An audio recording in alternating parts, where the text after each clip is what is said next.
What's up, guys? John Del Rose here, the leading Hispanic voice in science fiction.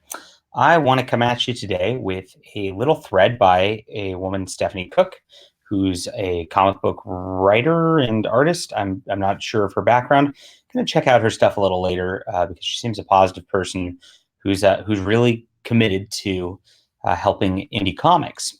And I want to talk about what helps indie comics in the long run and what doesn't help indie comics in the long run.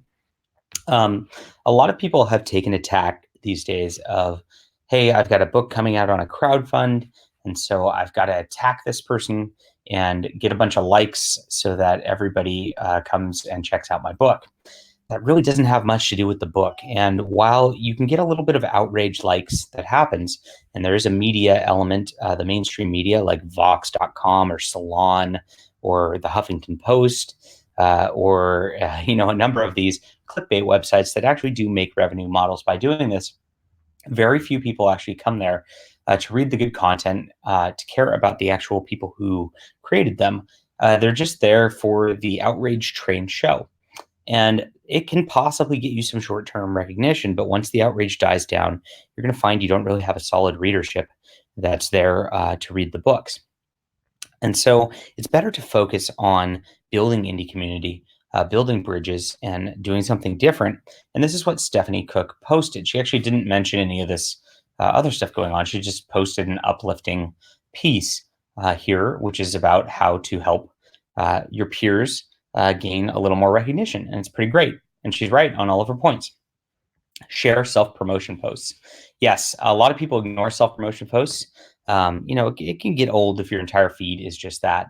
But what happens is Twitter and Facebook and all these sites, they actually suppress outside links. So if you're posting a link to your book on whatever website it is, Amazon or Indiegogo or Kickstarter, they will suppress that. And so, especially if they've seen it go through a couple times on their algorithm, and it's already not gotten a lot of engagement. These sites want more engagement and they want to focus on getting engagement. And this is what they try to do for the most part. So the best thing to do is to hit like on your friend's posts, to retweet your friend's posts, just leave a quick message like looks good. All it does is train the algorithm to help show off your friend's posts more, and it's a good thing. Leave nice comments on art. That's the same thing. The comments again train the algorithm so people see it more, and then when it gets seen more, it gets shown more, gets seen more again. It becomes a spiral. It's all good stuff right there. Send job notices to creators who might be a good fit, or politely tag them. It's like if there's a submission process, maybe you can tag someone. Some people do that for me. Somebody was tagging me for Heavy Metal Magazine the other day and was like, "Hey, they're looking for a short comic, and I don't have one that fits their requirements done right now, and I don't have time to write one because I got a lot going on. But I really appreciate that people were thinking of me in that, because it would be nice to be in Heavy Metal Magazine, and I think I write some pretty good stories. It's pretty cool. It could help out, just depending. Pretty great.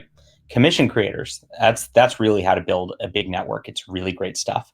And the more that you diversify your commissions, the better that it is for a number of people, and the larger things can grow and help them. This is why I work with a number of artists. I want to highlight a bunch of artists. I want the whole community to be lifted up. And so I try to use different folks on different projects, for different folks for different covers, and try to grow the community that way. And hopefully people who work with me then get followed, etc. Follow art tags. Obviously there's hashtags and things like that that are about books and about art that are useful. I recommend hashtag PulpRev for books. It's PULPREV. It stands for Pulp Revolution, and it's just about the old pulps and that sort of aesthetic in books. It's good stuff, and it's never anything political or anything like that. So you can be sure that you're going to have some good content there. And then finally, review books by your peers on Goodreads and Amazon, etc., including YouTube here. And I'm going to try to get one of Stephanie's books to review her, and hopefully promote some of her stuff. So yeah, that's good. And we need more reviews. If you bought Clockwork Dancer #1 this weekend of mine, please do leave an Amazon review. That stuff adds up real quick, and of course helps with the algorithm, helps with the social proof of things. It's good for creators. Great list of stuff. It's obviously very helpful stuff. It's friendly stuff. that you can do without picking fights with other people, without burning bridges to other people. Just totally positive, and I love that about what Stephanie's saying. She says, almost all of us hate the self promotion part of being a creator. Many of us suffer from imposter syndrome, but we know we have to spread the word about what we do. A simple retweet or words of encouragement can go such a long way in helping combat that. That's also true. I mean, aside from just the algorithmic parts, which are actually useful just from the promotion standpoint, there is a lot of, you just don't get a lot of feedback as an author unless it's negative feedback. And the negative feedback loops can often drain you, bring you down, get you tired. Or if you get no feedback, you think nobody's reading and you think, is this worth this? That sort of thing is just not fun. And so saying some nice things to people obviously helps the energy in the room and helps the people, just feel like they're valuable. And of course, that's a positive thing to do too. So I try to do that as much as I can for small indie authors and artists alike. Just great stuff again. Something I also like to do is create lists, a tip I utilize from BJ Mendelsohn. I don't know who that is, but that's all right. I follow a lot of people, so things tend to get lost in the shuffle. Whenever I see an artist I like a work of, I add them to a list. That's great. And again, it just like helps you find stuff better. And I follow back everybody who follows me. So it's the same thing. I can't see anything on my feed half the time. So lists like this are extremely helpful. She's very right. So whenever I need a good art fix, want to share the work with talented creators, I peruse it, try to retweet a bunch of the art I see there. I have these lists for my writer peers, my editor peers, my journalist peers, and more. Very cool. What a just wonderful positive thread, and helping hopefully change the culture of Twitter to be positivity about the arts, which I definitely appreciate and approve of. Now, the sad part about this is Stephanie got attacked by several people for doing this and saying it's somehow a bad thing to help promote other artists in a friendly way, and that we need to sort of berate each other in order to grow audiences. That's totally not true. I don't think berating each other helps anybody. Just adds to a negative environment and makes it so that people are spending more time fighting each other and not creating beautiful works. And this world needs more beautiful works, more beauty, more art, more awesome things. It doesn't need more negativity.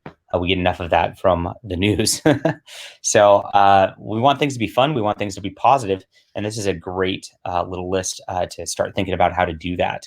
The promotion is a big part of the game, a big part of being a professional. And this is why I've got this on Comics Writer Pro Secrets today. So I hope you enjoyed this, and think about ways that you can help promote the indie art community, the indie writer community, and build bridges and build something bigger and better in 2020. That's what we're here to do. If you got ideas for that, leave them in the comments below. I appreciate that. Make sure to hit the like and subscribe button, and we will be back soon with another rendition of Comics Artist Pro Secrets. Have a great day.